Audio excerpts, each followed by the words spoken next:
বিধাননগরের লজ্জা মেয়রকে দেখাচ্ছি, দেখুন মেয়র, দেখুন প্রশাসন, দেখুন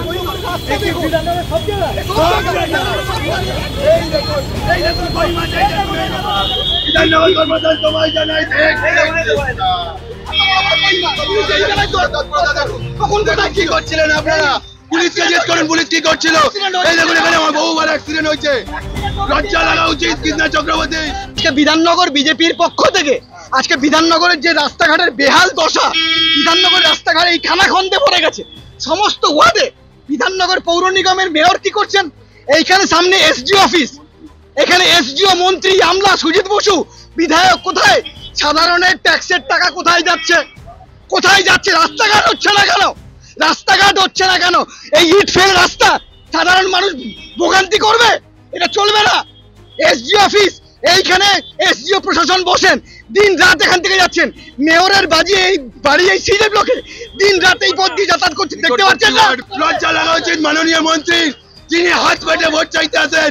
বিধাননগরের মানুষ 2026-এ যোগ্য জবাব দেবে। বিধাননগরের মানুষ আমাদেরকে ফোন করে বলা হচ্ছে এখানে রাস্তাঘাট খারাপ, রাস্তা আবর্জনার অবস্থা খারাপ। বিধাননগরের কর্পোরেশন কই মাছ 600 টাকা 800 টাকা কিলো। এইখানে চাষ করব, এইখানে ডিম পারবে, এইখানে বাচ্চা হবে, বিক্রি করব। মেয়র এসে নিবে, same same same same. Bidhannagar পুর নিগম সেম সেম।